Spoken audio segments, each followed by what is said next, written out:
થાય નહીં. કારણ ભક્તિ કર્મ એક એવો કર્મ છે કોઈને બાંધે નહીં, નિષ્કામ હોય.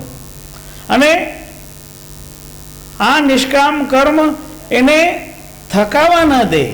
ઘણી વખત આપણે જોઈએ કે ઘણા ભક્તજનો, ઘણા સંતજનો રાત્રે ભજન કરતા હોય, આખી રાત ભજન કરતા હોય, થાકે નહીં. અને એ ભક્તિનો ભાવ છે કે થાકવા નહીં. તો આપણા જીવનમાં પણ આપણને થાક નથી જોઈતો. સમય સમય પર કોઈ વખત વિશ્રામ કરવો પડે એ વાત જુદી, પણ થાકીને માણસને કંટાળો આવે છે. અને ભક્તિમાં કંટાળો આવે તો સમજો કે ભક્તિ નહીં. ભક્તિમાં કોઈ દિવસ કંટાળો હોય નહીં. સાધનામાં તો નિરંતર આગળ વધવાનું છે, એટલે એમાં કંટાળાને અવકાશ નથી. સદગુરુ આપણના માટે આ જગાડવાની વાત કહી રહ્યા છે કે તમે નિરંતર એમાં પ્રયત્નમાં લાગ્યા રહો. અને એ પ્રયત્ન શું છે? એ પ્રયત્ન છે કે આ જીવનનો જે તંતુનો જાળ છે એ ગૂંચવાઈ ગયો છે, એ ગૂંચવાયેલા જાળના તંતુ બધા સીધા કરવાના છે. નવ મન સૂત અરુજ નહીં સૂરજે. આ 9 મણ જેટલું સૂતર આ બધું અરજાઈ ગયું છે અને એને સુધારવાનું છે.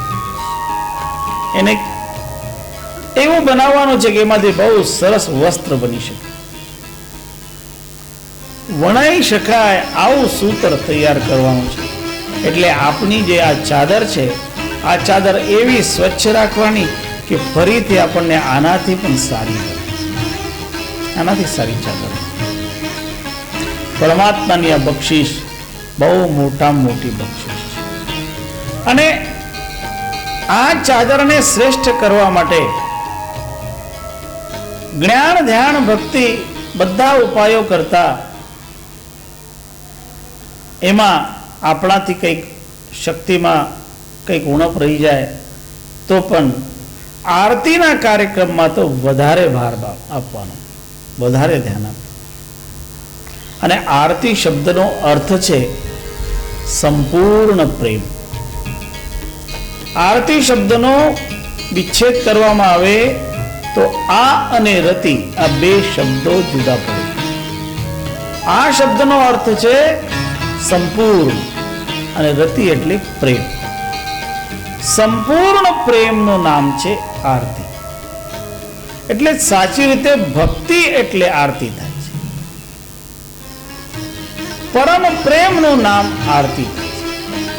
એટલે આપણે ત્યાં અને બધી જગ્યા સર્વત્ર હિન્દુ ધર્મમાં ખાસ તરીકે કોઈ પણ સત્કર્મ કર્યું હોય તો એની પૂર્ણાહુતિ આરતીથી, આરતી કરે.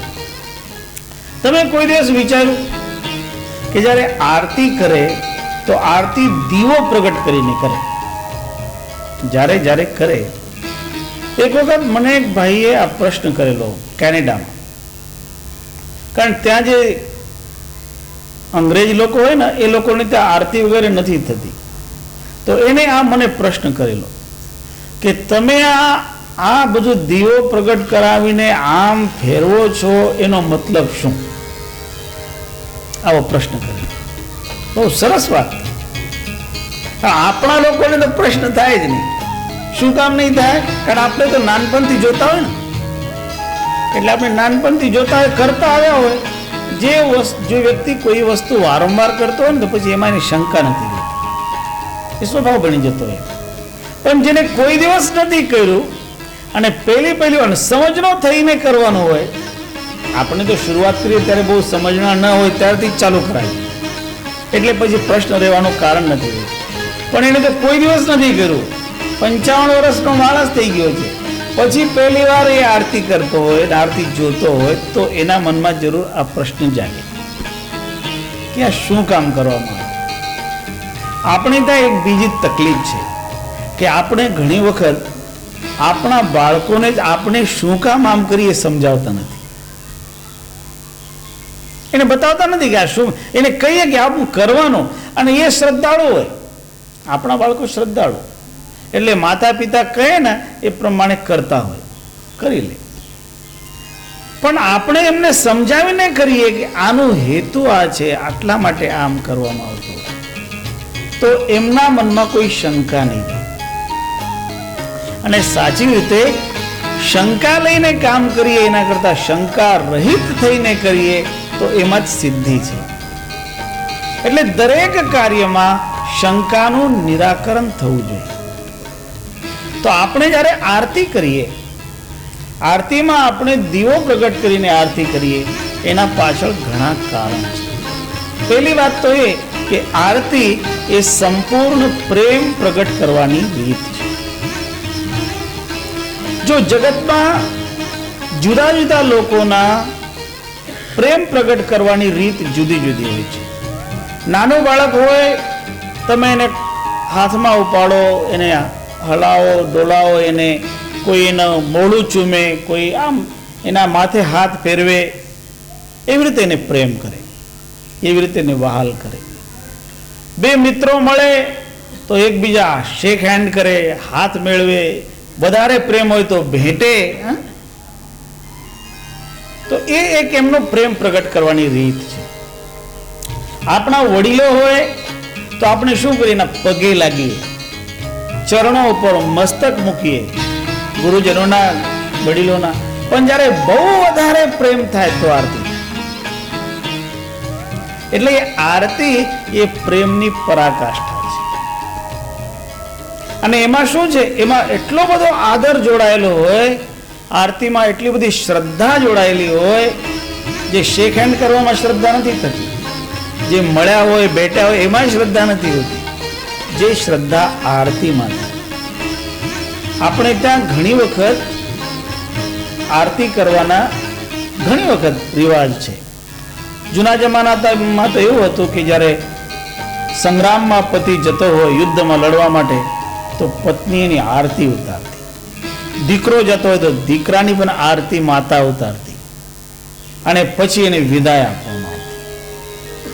એની પાછળનો ભાવ એ હતો કે જ્યારે એમની આરતી ઉતારવામાં આવે અને પરમાત્માને એની પ્રાર્થના કરવામાં આવે કે આ જે કાર્યમાં જાય એમાં યશસ્વી થઈ જાય, અને જીતીને આવે તો ફરી એની આરતી ઉતારવામાં આવે.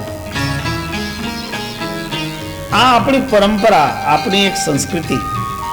એ સંસ્કૃતિની અંતર્ગત આરતીનું આટલું મોટું મહત્વ કે માનવી જાય તો એની આરતી કરે, આવે એની આરતી થાય, વિજય મેળવીને આવે તો આરતી થાય.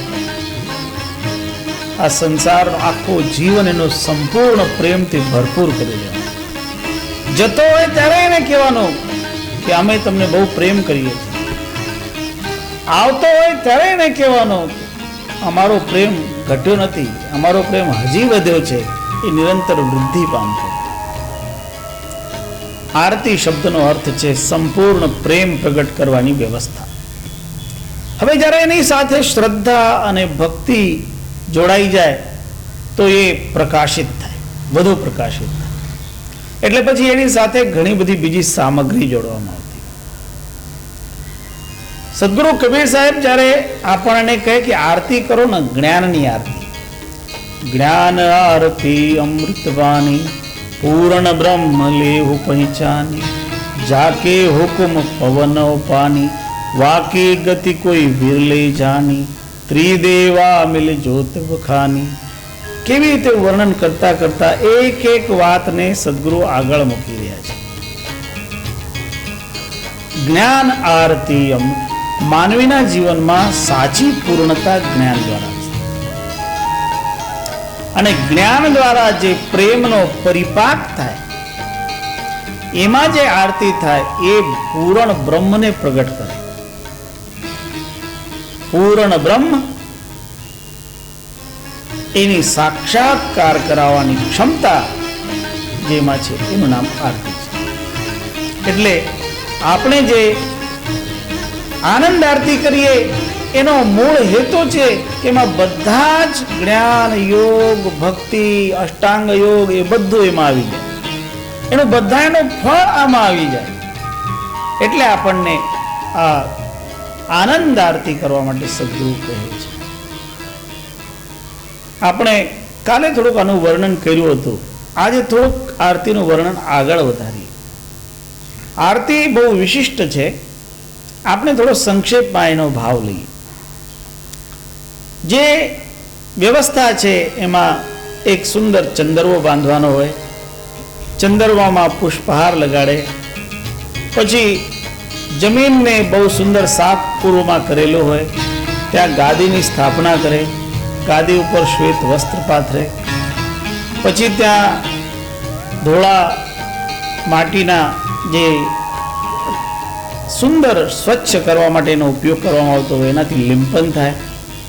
એનું કારણ એમ હતું કે જૂના જમાનામાં પ્રાય લોકોના જે ઘર હતા ને એ માટીના ઘર હતા,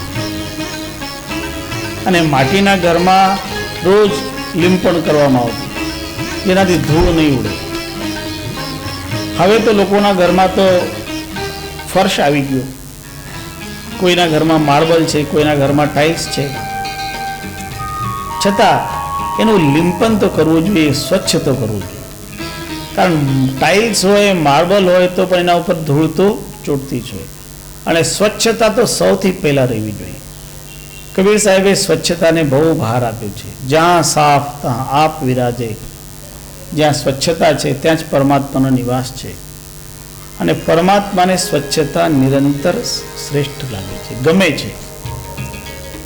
સંતો તો અહીં સુધી કહે કે પરમાત્માને સ્વચ્છતા એટલી વાલી છે કે શું કરે, આખો દિવસ ઝાડ પાન ઉપર ધૂળ જામતી હોય ને તો બીજા દિવસે એ સ્વચ્છ થાય એના માટે વહેલા સવારે ઝાકળ વરસાવે, અને ઝાકળ દ્વારા બધા પાંદડાઓનું પાણી એ પાંદડાની ધૂળને ધોઈ નાખે, નવા નવા ફૂલ ખીલાવે.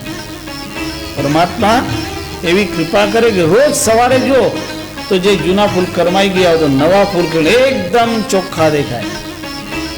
તો પરમાત્માને પણ સ્વચ્છતા પ્રિય છે, નવીનતા પ્રિય છે, અને જગતમાં પણ નિત્ય નવીનતા હોવી જોઈએ. આપણા જીવનમાં પણ નવીનતા હોવી જોઈએ, અને એટલા માટે કંઈ ને કંઈ નવું કરતા રહેવું જોઈએ.